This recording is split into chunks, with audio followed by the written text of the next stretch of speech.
puisque dans les sciences dites molles, on peut continuer à travailler après la retraite, et quand on en a envie. Et j'ai effectivement travaillé sur les migrations vers et dans Paris, et les Creusois m'ont beaucoup intéressé, pas tellement en tant que Creusois, mais je veux dire, si, enfin, mais en tant qu'ouvrier saisonnier venu à Paris. C'est ça qui, sur le 19e siècle, j'entends. Hein. J'ai pas une fresque complète depuis, je sais pas, le siège de La Rochelle. Bien.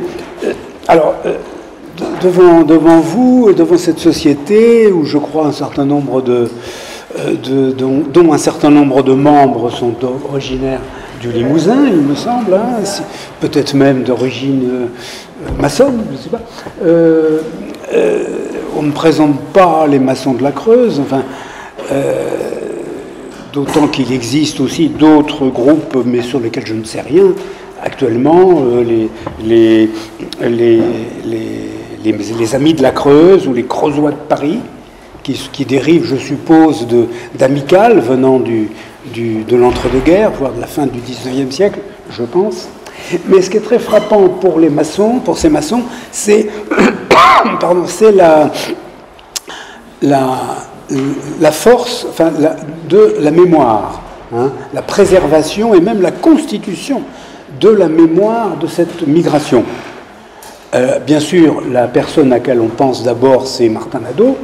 Quelqu'un me montrait une des rééditions très nombreuses des mémoires de Martin Nadeau, qui est un classique de l'autobiographie ouvrière du XIXe siècle. Et Nadeau a travaillé, je crois, sur le chantier de cette mairie, enfin il me semble, hein, en 1846 en tant que tâcheron.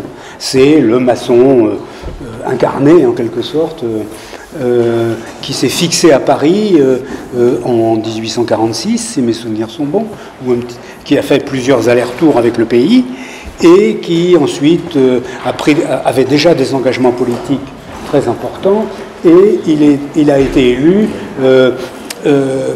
député d'extrême gauche, enfin démoxoc, en 1849, ce qui lui a valu d'être exilé par l'Empire après le 2 décembre, et il a passé donc toutes les années 1850 et 60 en Angleterre, et il est revenu ensuite comme préfet de la Creuse en 1870, après le 4 septembre. Et il a ensuite fait une carrière de député. Il existe maintenant une maison Martin Nadeau qui a été ouverte en 2010 dans sa maison familiale à La Martinèche, où il y a beaucoup de moyens qui ont été donnés, incontestablement. Bon, c'est très bien à visiter, hein. Enfin, je veux dire, on peut avoir. Enfin, elle est assez contestée localement, hein, si j'ai bien compris. Et ce qui est un peu gênant, mais enfin ça, c'est la rançon du genre musée, n'est-ce pas? C'est le côté héroïsation du personnage qui est parfois un peu poussé, quoi.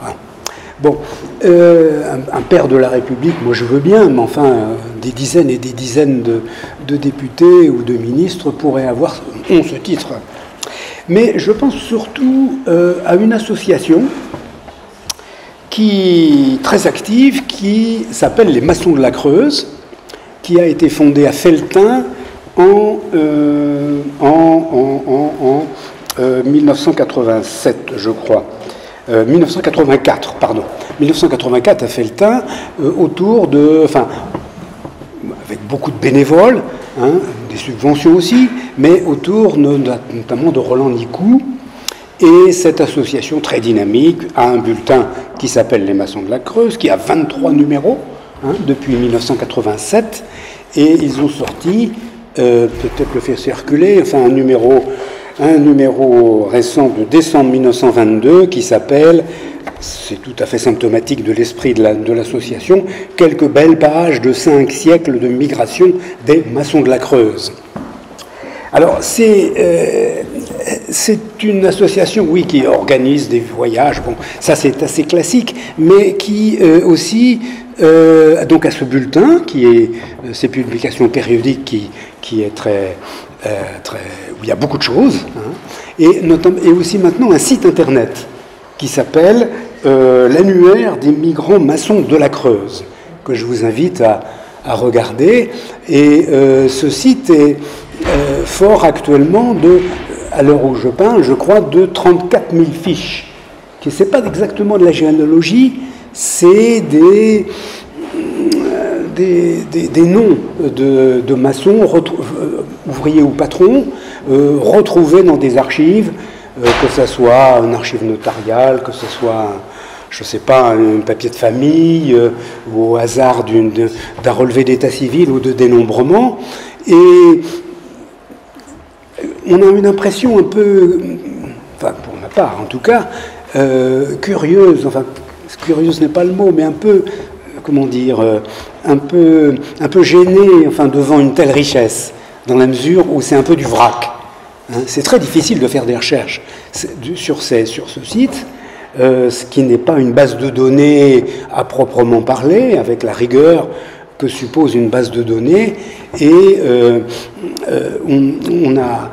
j'ai recherché, par exemple, vous verrez pourquoi je dis ça, j'ai recherché un croisement entre travail à Paris et lieu du mariage. Vous comprendrez pourquoi tout à l'heure. Et c'est impossible de le faire par la façon dont le site est conçu.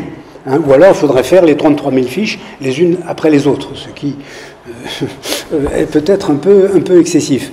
Et la question qu'on peut se poser aussi, c'est savoir est-ce que c'est pas une quête sans fin, hein, puisque c'est donc 5 siècles de migration, 17e, 18e, etc., jusqu'à nos jours. On pourra toujours trouver, dans un document quelconque, on pourra toujours trouver un maçon installé dans telle ville ou dans tel village même pour travailler, et à ce moment-là, si on tire le fil, on a des tas de noms. D'accord, mais où s'arrêter? Enfin, quel est le but? L'exhaustivité serait un peu folle comme objectif. Mais donc on a cette impression d'une quête peut-être un peu sans fin, quoi, hein, et qui ne débouche pas sur une utilisation, je dirais, comment dire, scientifique, pardonnez-moi le mot, de ces données extrêmement riches d'ailleurs. Hein, je vous invite à regarder ce site. Bon,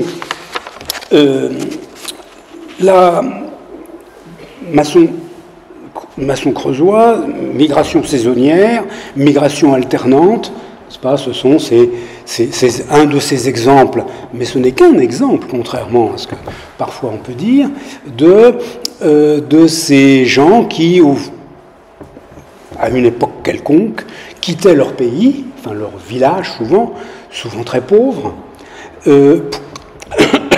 pour aller passer quelques mois, parfois quelques années, en dehors de chez eux, pour revenir ensuite en ayant accumulé des sous pour payer les dettes, pour parfaire le lopin de terre, pour acheter du bétail, etc. C'est quelque chose de très classique. Hein, songez au Savoyard, par exemple. Mais quand on regarde les documents d'Ancien Régime, c'est extrêmement fréquent de trouver, même si c'est des petits nombres, hein, de trouver des gens, des hommes, en règle très générale, bien qu'il y a parfois des femmes, qui donc quittent temporairement leur pays pour gagner leur vie, quoi. Enfin, pour se parfaire un peu. Et sous l'Ancien Régime, les campagnes n'ont jamais été immobiles. Hein. Le village immobile, comme on dit, c'est le titre d'un ouvrage, ça n'existe pas. Ça a toujours beaucoup bougé. Et les migrations saisonnières, à la façon des Creusois, mais de bien d'autres, sont une illustration. Donc il n'y a rien de spécifique. Ce qui est plus spécifique, et là on rentre un peu dans notre sujet, c'est en ce qui concerne Paris, que je connais un peu, Lyon est aussi une destination très importante d'émigration, mais je n'en sais pas très long. Vous pouvez d'ailleurs regarder l'ouvrage d'un ami qui s'appelle Jean-Luc de Ocandiano et qui parle des maçons au XIXe siècle. Ça s'appelle Lyon, un chantier limousin. Mais moi, je connais le milieu parisien. Et ce qui est cette fois spécifique, vraiment de Paris, pour cette migration de maçons, c'est la spécialisation. Vous savez, souvent, on exagère beaucoup la spécialisation professionnelle en fonction de l'origine.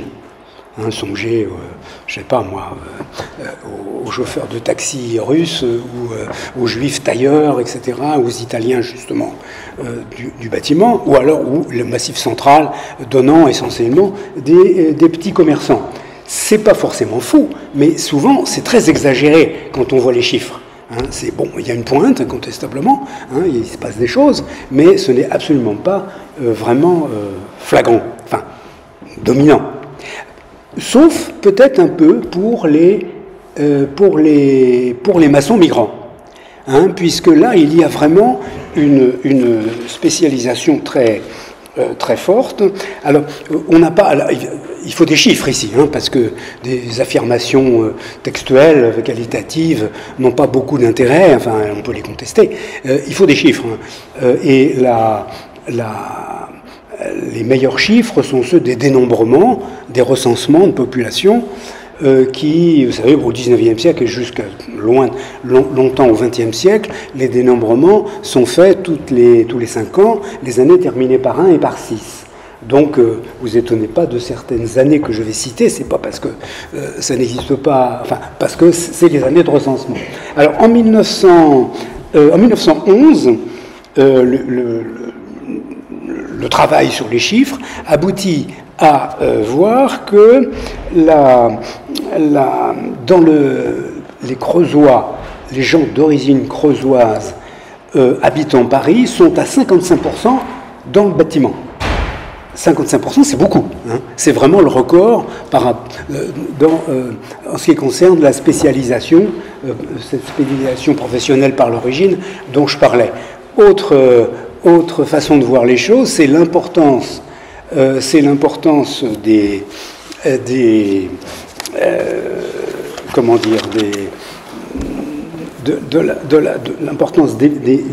migrants eux-mêmes dans l'ensemble de la profession. C'est un peu moins, mais ça reste quand même très important. Alors cette fois uniquement pour les maçons, pour le plâtre, on trouve en 1891, on trouve 40% des ouvriers du bâtiment, enfin des gens travaillant dans la maçonnerie, c'est quand même plus précis, à Paris, sont d'origine creusoise. Vous voyez, 55%, 40%, c'est vraiment des records. Vous voyez, ça ne veut pas dire que tout le monde y travaille, mais enfin, c'est quand même très spécifique et ça marque vraiment le milieu professionnel. Alors, où est-ce que ces maçons résident ? Alors là, je vais vous infliger mes cartes de répartition, c'est ça. Alors, vous voyez, la première carte, c'est 1891. C'est les dénombrements. On a la répartition à Paris. Les chiffres absolus, c'est 16 000, enfin 17 000. On a 17 000 ouvriers du bâtiment, on ne sait pas s'ils sont migrants, qui habitent à Paris, spécialement maçons. Et vous voyez, c'est une carte de Paris. C'est pas un chef-d'œuvre de cartographie, mais on trouve, je vous rappelle la date 1891, on trouve des points forts, ici le 4e arrondissement, ici le 5e, bon, il y a aussi ici le 17e et le 15e, mais on peut s'appesantir d'abord sur cette implantation centrale, 4e et 5e arrondissement, c'est-à-dire le quartier de l'Hôtel de Ville et le quartier où nous sommes, bien sûr, le quartier latin, Montagne Sainte-Geneviève et tout ça. On voit que à cette date, le 5e arrondissement représente 15% des ouvriers du bâtiment, enfin des ouvriers maçons, exactement, hein, des ouvriers maçons, et 15% aussi pour le 5e. Les autres implantations sur lesquelles je reviendrai tout à l'heure sont plus restreintes. Alors, j'y insiste parce qu'on est en 1891, c'est-à-dire à une époque où les grands travaux ont bouleversé Paris, hein, avant, pendant et après Haussmann. Et ce genre d'implantation centrale est quelque chose de très étonnant. Hein. Si on prend l'ensemble des ouvriers, enfin la population ouvrière elle-même, voilà c'est ça, actifs des hommes, évidemment les chiffres sont beaucoup plus importants, mais enfin quand même ça parle, vous voyez une implantation beaucoup plus classique, 1880, je le répète, avec le sud-est, avec le 18e, donc le 17e d'ailleurs, et puis cet anneau qui est interrompu par le 16e arrondissement, qui représente une implantation assez classique des ouvriers parisiens. Et vous voyez que le 4e ici et le 5e arrondissement sont très ténus. Hein. Il y a un contraste ici, à la même date bien sûr, entre une implantation maçonne, si vous voulez, et une implantation ouvrière plus générale. Ça veut dire qu'à cette époque, il y a maintien dans l'habitat, dans les résidences, il y a maintien des garnis et des saisonniers. C'est-à-dire que ces saisonniers maçons restent fidèles au coin traditionnel de l'implantation des garnis, donc soit du côté de l'hôtel de ville, soit du côté du 5e arrondissement de la Montagne Sainte-Geneviève.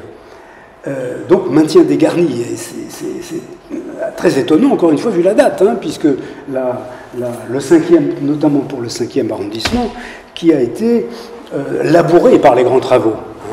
Hein.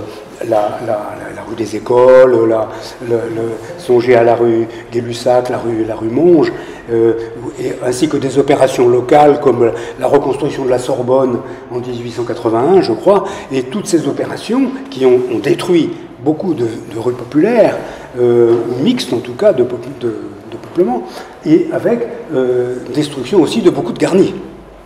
Donc, malgré ces destructions internes, enfin dans le milieu, il est resté quand même une implantation préférentielle, si vous voulez, par exemple pour le 5e. Ça veut dire que des garnis se sont reconstitués, où il y a eu un bourrage des garnis, en quelque sorte, hein, parce que pas question, évidemment, que ces garnis s'installent dans des rues bourgeoises comme la rue Gay-Lussac ou la rue Monge. Hein. Ça veut dire que dans les petites rues, il s'est créé de nouveaux garnis où les garnis de la Montagne Sainte-Geneviève ont proliféré encore. C'est la seule explication de ce maintien. Donc, comportement traditionnel,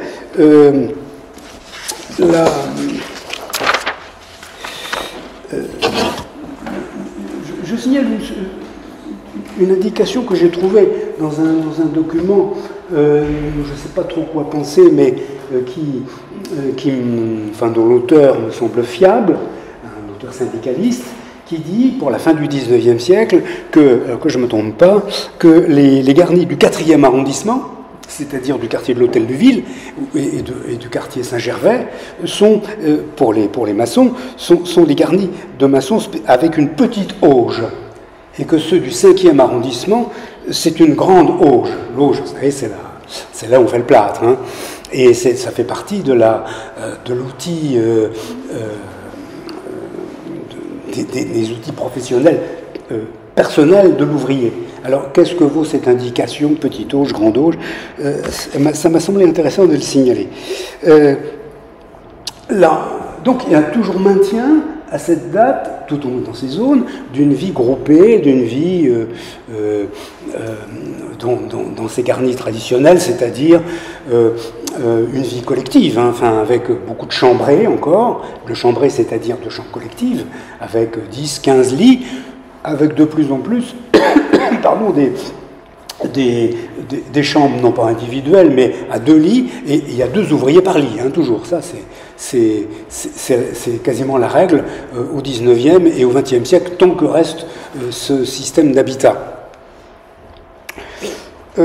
Alors, l'image, si on s'éloigne un peu, si on revient un peu dans le temps, l'image qu'il y a de ces migrants, donc vivant ensemble, hein, dans un habitat très spécifique, l'image qu'on a dans les littératures historiques est un peu d'une espèce d'isolat. Hein. Je pense à certains passages de l'arrêt signé Maurice Agulon des mémoires de Nadeau. Il y a aussi un vieil article, mais toujours cité d'Alain Corbin, qui s'appelle Les paysans de Paris. Et l'idée qu'il y a derrière, plus ou moins dite franchement, c'est que ces gens-là ne participent pas à la vie parisienne. Ces gens-là vont du chantier au garni, du garni au chantier, sans rien voir d'autre que le travail. Bon, ils sont là évidemment tous pour le travail, hein, c'est sûr. C'est pas pour faire du tourisme. Et qu'on revient au pays avec de l'argent. Hein, donc il faut un surtravail, il faut bien sûr consacrer le plus possible de temps au chantier. Mais ça n'empêche absolument pas qu'une partie, évidemment inévaluable, mais quand même importante, de ces ouvriers participent intensément à la vie parisienne. Tout en étant d'ailleurs souvent, Nadeau y insiste, je crois, comment dire, un peu vu d'une façon péjorative, voire raciste, entre guillemets, de la part de la population parisienne. Enfin, de quel Parisien, je ne sais pas trop. Mais enfin, bon, les maçons, avec justement cet habitat groupé, leur accoutrement, leur réputation d'être pauvres et tout ça, on appelait les mangeurs de châtaignes. Hein. C'est très péjoratif. Mais ça n'empêche que, malgré, ou peut-être en raison de cette déconsidération, si vous voulez, beaucoup participent à la vie parisienne. Et notamment au point de vue politique. On les voit participer aux insurrections, à la vie la plus agitée de la capitale, enfin, je ne sais pas ce qu'il en est pour la Révolution française, mais à partir de 1830, c'est très clair. Hein. Dans les documents, on voit énormément de maçons qui apparaissent et qui se battent, et qui ont parfois des destins pas très enviables. Et il y a un point, il y a un épisode qui a beaucoup retenu l'attention des Creusois de Creuse, aujourd'hui des historiens, c'est la participation des Creusois, des maçons creusois, hein, toujours, hein, c'est dont je parle, à la Commune, hein, en 1871. Il y a eu beaucoup d'évaluations de fait, combien ont été compromis dans les affaires de la Commune, ont été condamnés, donc une participation très, très engagée aux affaires parisiennes et nationales même, puisqu'il s'agit de la Commune. Et une évaluation qui a été faite, je ne sais plus quelle année, mais qui était la plus sérieuse pendant longtemps, a été faite par un historien que j'ai connu, mais qui a malheureusement disparu, qui s'appelle Pierre Urien. Et en dépouillant le dictionnaire du mouvement ouvrier de Métron, il est tombé sur 218 maçons compromis à la communauté, qui ont été arrêtés, condamnés, éventuellement parfois relâchés, beaucoup de non-lieux sous la Commune quand même. Et bon, 218, c'est pas extraordinaire, mais enfin, c'est pas rien non plus. Mais depuis, il s'est passé une chose très importante, qui est la publication par Internet, sur Internet, d'une base de données, celle-là extrêmement sérieuse, faite par mon ami, lui aussi défunt, Jean-Claude Farcy, qui s'appelle « La répression judiciaire de la Commune de Paris ». Il a dépouillé, non pas les dossiers, mais les listes de condamnés, à un titre enfin de gens arrêtés, plus exactement, pas forcément condamnés, mais arrêtés pour fait de la Commune par l'armée. Et quand on fait des croisements avec par les données qu'il met à la disposition des vie curieux et des chercheurs, on constate que la Creuse est le département qui a fourni le plus, indépendamment de Paris bien sûr, qui a fourni le plus de communards, exactement 862, sur un nombre de gens compromis à la commune de 41 000. Bon, mais évidemment, il y a tout le reste de Paris, il y a tout le reste de la France, et il y a bien sûr Paris, les gens d'origine parisienne qui, bien sûr, sont en tête de ce palmarès, si j'ose dire. Eh bien, donc la Creuse est le département le plus communard de la France, qui a donné le plus de communards, alors que ce n'est pas un département extrêmement peuplé. À l'époque, c'est 250 000 personnes. Alors là-dessus, les maçons, je ne sais pas. Mais enfin, vous voyez, c'est moins que le Nord, c'est moins que des départements plus proches de Paris, comme la Seine-et-Oise ou la Seine-et-Marne. Et ces 862 originaires de la Creuse compromis dans les affaires de la commune sont pour 565 des maçons. 565. Alors là, c'est le double de l'évaluation du rien. C'est donc vraiment une participation forte, surtout si on prend cette chose en considération que j'avais vue, que j'ai étudié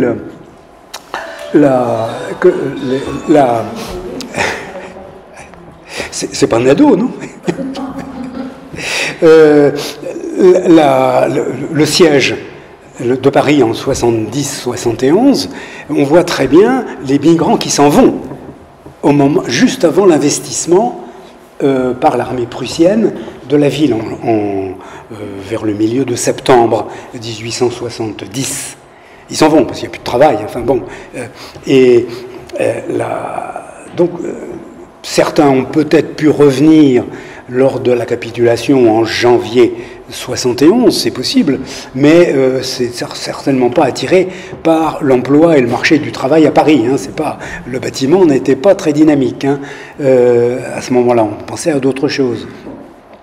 Eh bien, indépendamment de ce fait qui a restreint forcément le nombre de migrants à Paris, on a malgré tout cette participation très intense. Et on peut rêver au fait que quelqu'un pourrait un jour étudier les dossiers de tous ces gens-là, parce que là, c'est des noms. Bon, d'accord, on sait où ils sont nés, mais il y a des dossiers faits par les militaires. Je sais que beaucoup de ces dossiers ont été détruits, certains volés d'ailleurs, mais beaucoup se retrouvent, c'est sûr, aux archives de Vincennes, au château de Vincennes. En quelle proportion, je ne sais pas. Mais il y en a au moins, je ne sais pas, je dirais au moins la moitié. Donc le dépouillement de cette source, de ce corpus, comme on dit, d'insurgés serait d'un intérêt extrême, à la fois pour la compréhension de la commune et pour la compréhension des rapports entre migration et engagement politique. Je vois très bien, j'ai dépouillé ces dossiers, pour d'autres personnes, et je vois très bien le capitaine instructeur demander aux maçons « Mais pourquoi vous n'êtes pas retournés au pays ?» C'est sûr, la question a dû être posée systématiquement. Vous êtes donc, c'est bien par goût de la politique que vous êtes restés. Et ça serait très intéressant de voir les réponses apportées à cette interrogation. Donc, voilà un beau sujet d'étude, je le signale.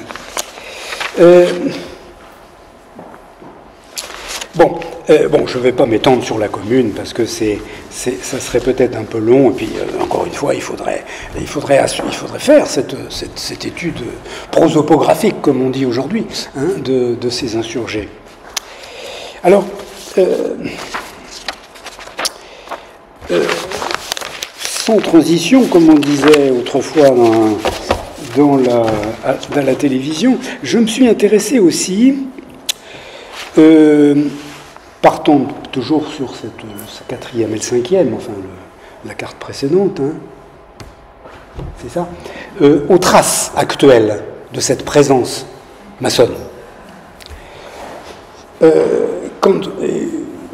Alors, bien sûr, il y a les documents publics, hein, enfin, même si aux archives de Paris, aujourd'hui, ils sont difficilement accessibles en raison des séries qui sont retirées à cause de l'amiante. Ça, c'est très grave pour la recherche parisienne. Bon, quand on se promène dans la montagne Sainte-Geneviève, qu'est-ce qu'on voit? Alors, vous avez fait allusion tout à l'heure à cette plaque du 38. Du 38, c'est ça? Oui, bon, bah, c'est pas la peine de l'agrandir. De la rue Mouffetard. C'est ça, 38 rue Mouffetard. Alors, cette plaque, elle nous pose beaucoup de problèmes. Hein?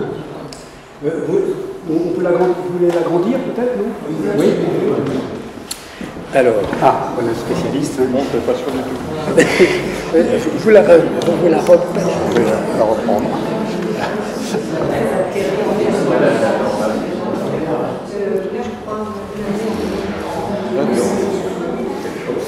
C'est pas bien. Oui. Il faut que ça soit lisible. Enfin. Voilà, je pense qu'on ne peut pas obtenir. Je ne pourrais pas faire beaucoup mieux. Mais... Non, la photo est peut-être pas très bonne au départ. Hein. Alors, vous voyez, c'est relais felletin, c'est un peu l'image, c'est le réseau pédestre. Non, reste là. Non, c'est bien, merci. Donc, c'est une inscription, comme on dit, hein, parisienne de 1990, qui est relais pédestre. On refait la route de Martin Nadeau à pied. D'ailleurs, je ne fais pas forcément tout à pied. Hein. Il y a aussi des fleuves, il y a aussi des diligences et tout ça, évidemment, avant les chemins de fer. Bon, passons là-dessus. Vous voyez, à partir de 1815, sous la dénomination guillemets, le bâtiment, cet emplacement, donc le 38, était le rendez-vous des compagnons maçons-creusot. Ça me laisse un peu rêveur, cette inscription, parce que j'aurais pu m'enseigner à faire le temps d'ailleurs, peut-être, mais d'abord, compagnon maçon-creusois. Le mot de compagnon est extrêmement ambigu. Hein. Je sais bien que le compagnon est un terme du chantier. Il y a les compagnons, il y a les aides, etc. Mais compagnon, c'est très ambigu avec le compagnonnage. Il n'y a jamais eu de compagnonnage de maçon. Hein. C'est quand même important. Hein. Les maçons sont déjà très qualifiés, mais enfin, la maçonnerie, c'est le travail du plâtre, c'est pas le travail de la pierre. Hein. Le travail de la pierre, c'est au lieu du compagnonnage. Mais là, on chercherait en vain des devoirs, des cayennes, des faveurs, etc., comme le compagnonnage du XIXe siècle à la Perdiguier, si vous voulez. Alors, bon, déjà, ça me semble ambigu d'employer ce mot, parce qu'il peut faire croire que c'est un compagnonnage. Alors, le bâtiment, cet emplacement était le rendez-vous. Alors justement, ça va un peu dans ce même sens de siège social, hein, de siège du compagnonnage, si on veut. Alors le bâtiment, pourquoi entre guillemets bon, cette inscription repose sans aucun doute sur un document, hein, mais je ne sais pas du tout lequel, et certainement pas un document parisien. Et je pense que c'est tout simplement un document qui a été trouvé qui attestait la présence à cette adresse d'un garni, hein, comme il y en avait des dizaines d'autres, hein, dans la rue Mouffetard, ou la rue Sainte-Geneviève, ou la rue Descartes. Et pourquoi celui-là, et puis surtout le bâtiment, c'est allusion à quoi? Je ne sais pas. Donc cette inscription, elle a au moins le mérite d'exister, parce qu'il y a au moins le nom maçon. Mais malgré tout, avec le problème suivant. Elle est là, l'inscription. Et ça, j'ai pris la photo sans tricher, hein, c'est tout simplement en allant sur le trottoir, quelle est la rue qui est là. Et vous voyez, alors là, on est au courant du prix de la pizza margarita du tenancier du 38, c'est très bien, mais qu'est-ce qu'on voit là? Enfin, la photo n'est pas très bonne, mais il est sûr que c'est absolument illisible de la rue. Donc, je ne sais pas qui est propriétaire de cette inscription.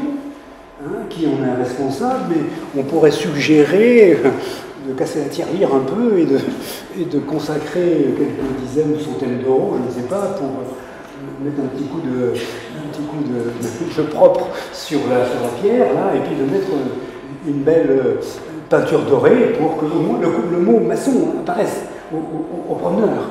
Sinon, c'est la seule, à ma connaissance, la seule trace actuelle de cette présence maçonne extrêmement importante. Il y en a une autre, qui est ça, au 78. Au 78, c'est l'emplacement d'une... C'est un bâtiment moderne, c'est l'emplacement d'une bibliothèque municipale, la bibliothèque Mohamed Arkoud, une partie de ce réseau tout à fait remarquable de bibliothèques municipales parisiennes, et donc on trouve cette inscription. Bon, je ne vais pas vous la lire, parce qu'elle est très longue en plus. Il y a des tas de gens qui sont cités, on sent bien la volonté d'oublier personne, pour ne vexer personne. Et c'était l'allusion donc à la présence, à partir de 1920, enfin 1909, je dirais plutôt 1920, je vais m'expliquer sur ce point, que c'est des groupes de catholicistes, de catholiques sociaux, inspiration de Marc Sangnier, le scoutisme, bon, il y a ensuite toute une énumération un peu gauche, enfin, de toutes ces œuvres, les éclaireurs de France, il y a le TD, bon, j'ai rien contre cette inscription, ni les gens qui ont œuvré dans cette maison pour tous, mais on oublie une chose, c'est que cette maison, elle a un passé, le 78, et que ça n'a pas toujours été la maison pour tous et ses œuvres catholiques. Avant 1914, pour ça que je mets en doute 1909, enfin bon, c'était connu sous le nom de salle de la prolétarienne. L'emplacement. Hein. La prolétarienne, c'est une coopérative de consommation ouvrière, comme il y en avait un certain nombre dans Paris, la Bellevilloise,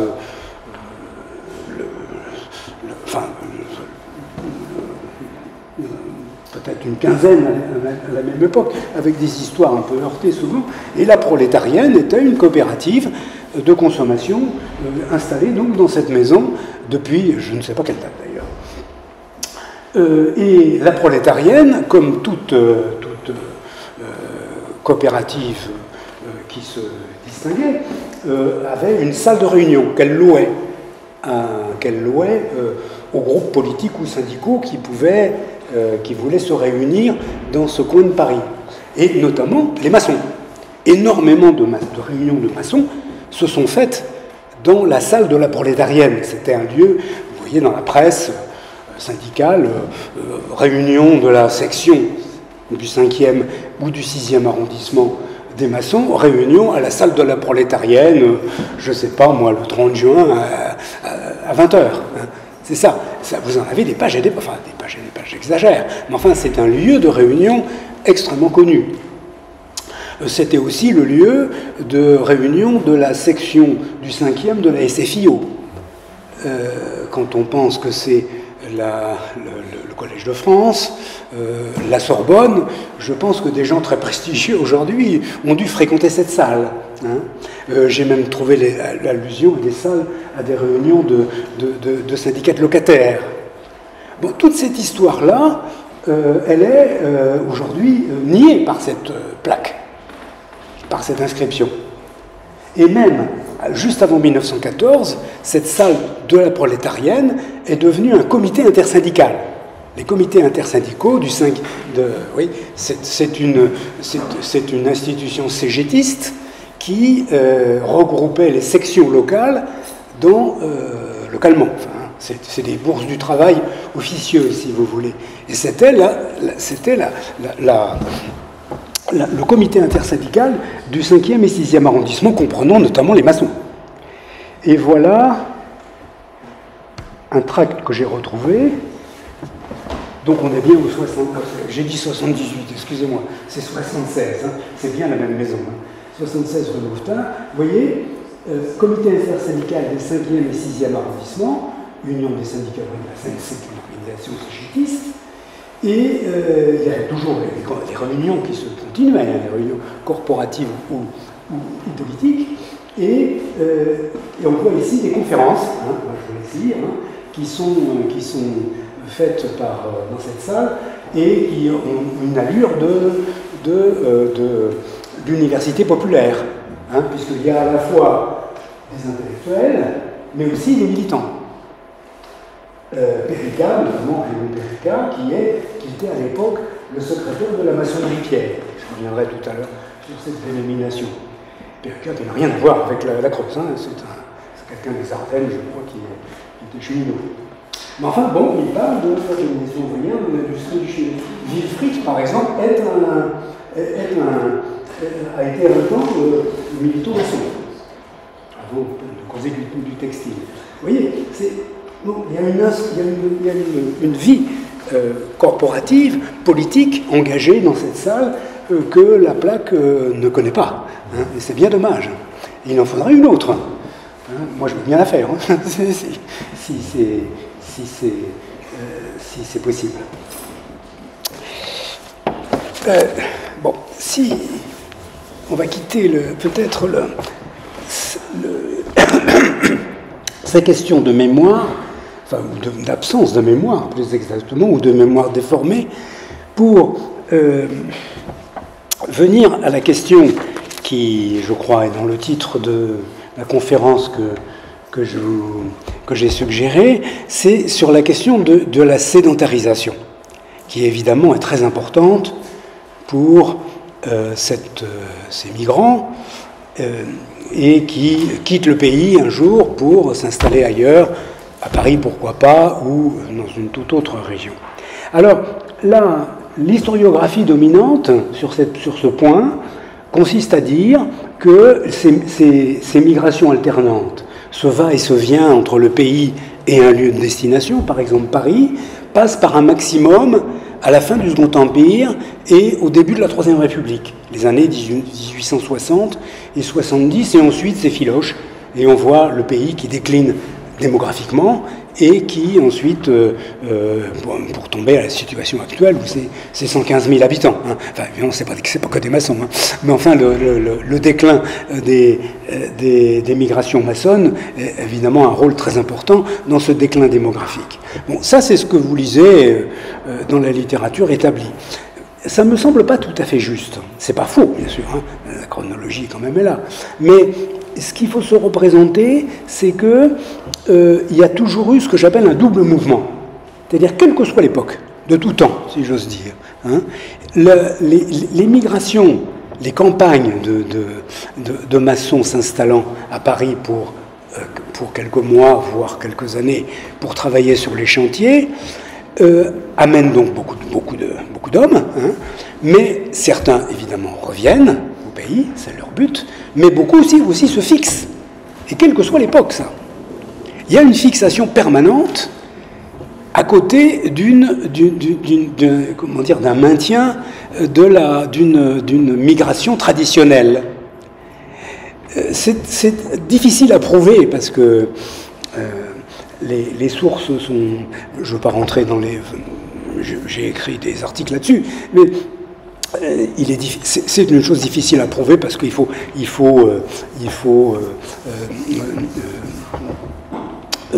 critiquer de l'intérieur beaucoup de sources. Mais enfin, ça me semble quand même assez net. Et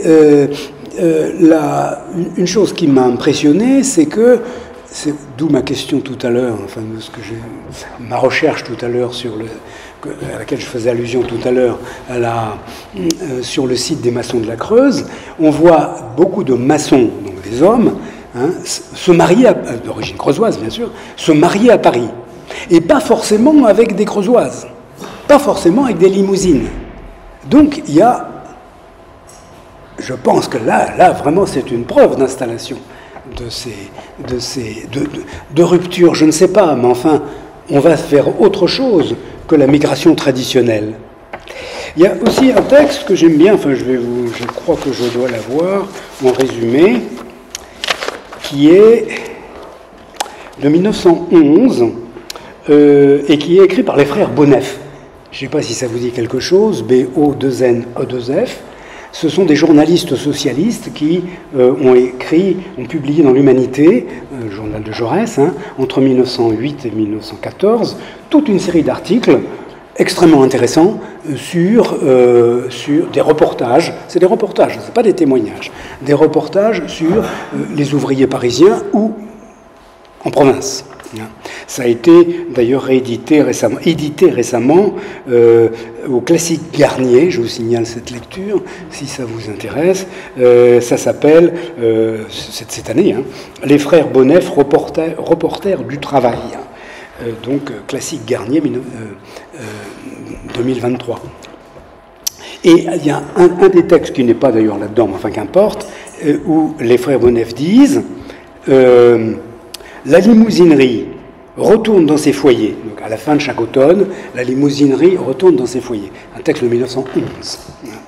Mais elle laisse à chaque voyage des hommes qui se fixent pour toujours dans la capitale. Voilà, donc c'est très clair, et de la part de gens extrêmement informés et crédibles. Donc, mais ça pourrait être écrit en 1850, même à l'époque de Nadeau, à mon avis. Alors, la question qui se pose, c'est de savoir pourquoi certains restent fidèles au comportement traditionnel, c'est-à-dire retournent au pays, et pourquoi certains se fixent. C'est extrêmement difficile, parce que les interprétations, il n'y a pas de texte là-dessus, enfin bon, on ne le connaît pas en tout cas. Les interprétations peuvent être très diverses. Soit c'est un signe d'échec, pour ceux qui restent, j'entends. C'est-à-dire que le surtravail, accumuler des sous en travaillant 10 heures, 12 heures par jour, c'est très dur. C'est une abnégation.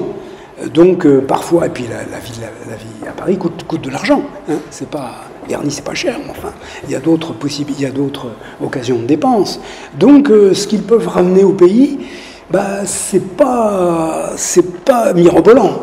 Donc un migrant qui rentre au pays avec une bourse un peu plate, il est pas très bien vu. Dire mais qu'est-ce que tu as fait à Paris, tu as passé ta vie aux Folies Bergères. Vous voyez, c'est ce genre d'appréciation qui a beaucoup joué dans certaines, je sais, dans d'autres immigrations, notamment l'immigration bretonne. Mais là, je pense qu'il n'y a pas de raison qu'elle n'ait pas joué pour l'immigration creusoise. Donc, signe d'échec ou alors signe de réussite, dans une certaine mesure, dans la mesure où les salaires dans la maçonnerie sont élevés, sont en augmentation, et donc on peut parfaitement vivre à Paris, sans avoir un train de vie évidemment considérable, parfaitement vivre à Paris de ce salaire, sans chercher les sursalaires des migrants. Il y a aussi des possibilités d'ascension sociale ou corporative qui n'existent que là. Par exemple, le tâcheronat, très mal vu des ouvriers, mais qui est en fait très pratiqué, c'est-à-dire le fait de faire de la sous-entreprise.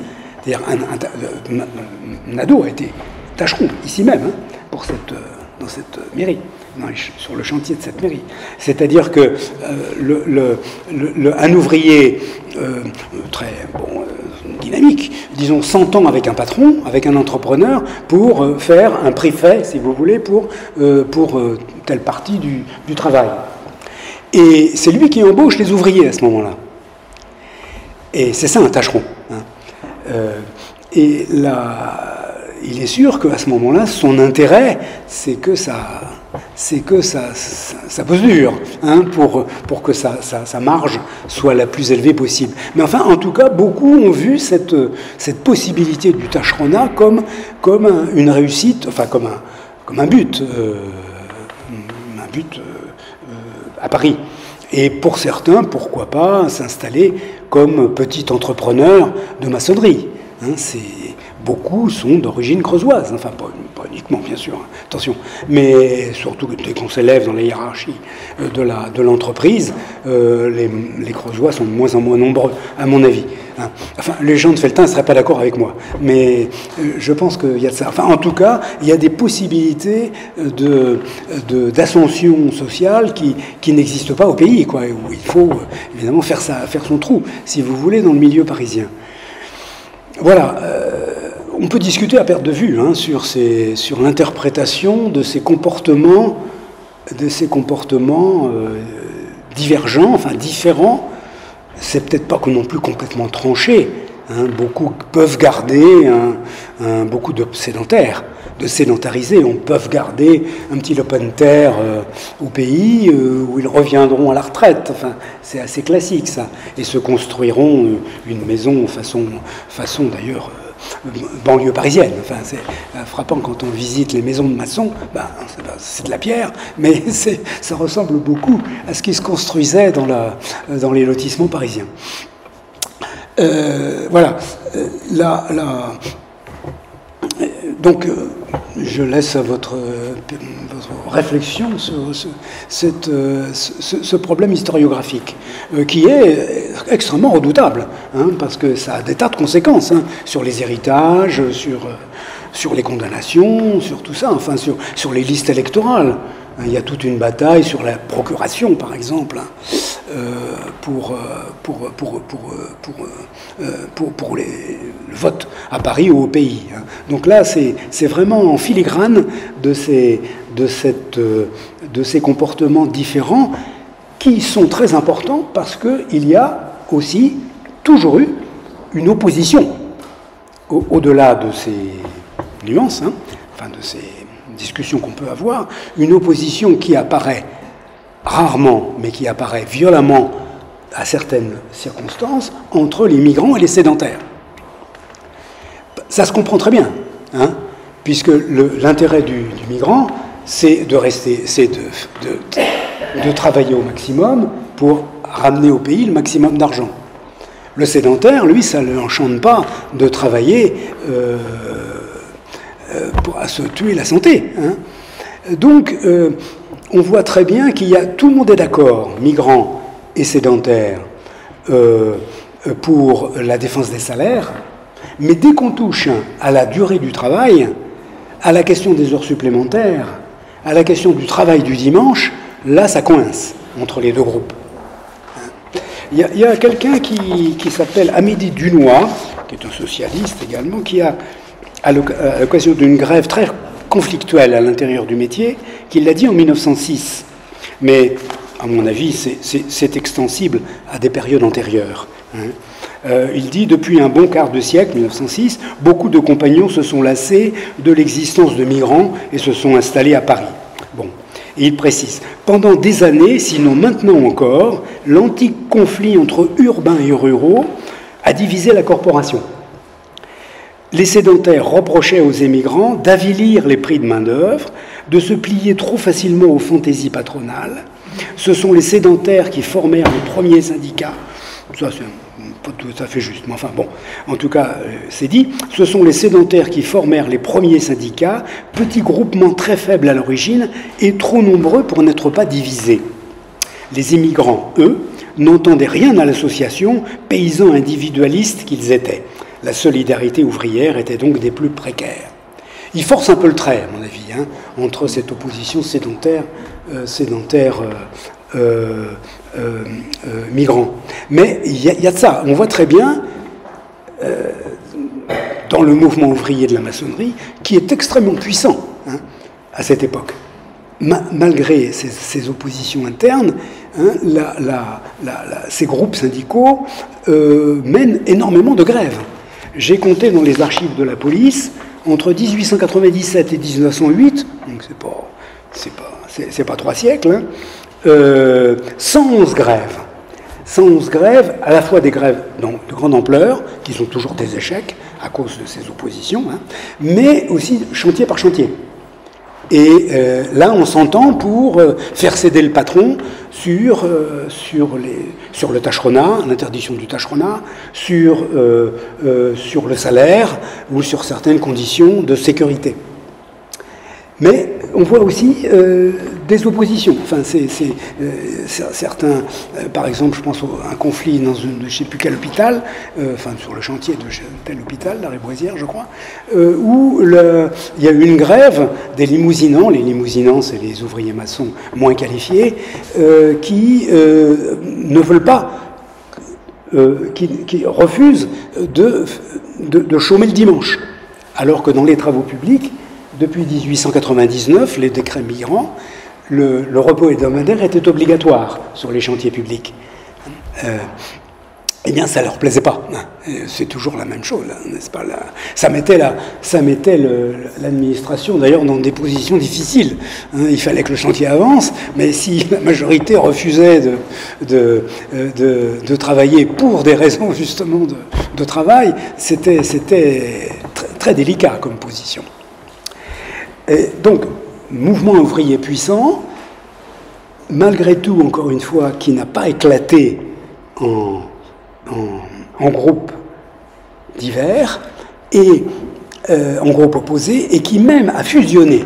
En 1904, tous les groupes de sédentaires, de migrants, ont fusionné pour un grand syndicat de la maçonnerie pierre. 1904, qui a mené des grèves. Encore une fois, les grèves de grande ampleur sont des échecs, parce que pas question de réduire les heures de travail, ça aurait fait éclater le syndicat, mais malgré tout, on s'entend sur beaucoup de choses. Et la chambre syndicale de la maçonnerie pierre est une puissance syndicale. Et j'en veux pour preuve cette implantation des sections de cette maçonnerie pierre. Alors, on est là, je crois, en 1908, il me semble. Je cherche le... Oui, c'est ça, fusion en 1904. En 1908, oui, la maçonnerie pierre reprend 15 000 ouvriers. Et en 1911, 9 542. Ça, c'est le syndicalisme français, c'est pas qui est fait de poussée et de recul. Eh bien, j'ai pu cartographier la résidence enfin, non pas la résidence, mais l'importance des sections du syndicat. Et vous voyez, je trouve ça vraiment très intéressant parce que, bon, là, il y a le chiffre absolu, et ça porte sur 9 542 cotisants. Et vous voyez, donc, la banlieue apparaît un tout petit peu, une section de banlieue très dynamique, et on retrouve les mêmes points que tout à l'heure, la domiciliation en 1891. Donc, le 15e, le 17e, qui sont des fiefs de sédentaires, et aussi le 4e et le 5e. Qui reste. Donc, autrement dit, il y a des migrants là. Il y a des saisonniers. Donc, cette opposition interne entre saisonniers et migrants n'empêche pas un mouvement uniforme, enfin, unifié en tout cas, plutôt, et une puissance syndicale. C'est un des paradoxes de ce métier, enfin, avec c'est justement cette division entre sédentaires et migrants, et je pense aussi aux participations politiques, où là je crois les clivages ne devaient pas exister, et qui peuvent donner cette puissance syndicale. Voilà. Et ça me laissait cette carte. Encore une fois, c'est l'importance des sections. C'est pas les domiciles. Mais enfin, c'est très proche. On milite dans la section de son domicile. Parce que c'est pas une carte du chantier. Ça serait complètement différent, bien sûr. Voilà ce que je voulais vous dire à peu près sur ces maçons parisiens d'origine creusoise. Merci.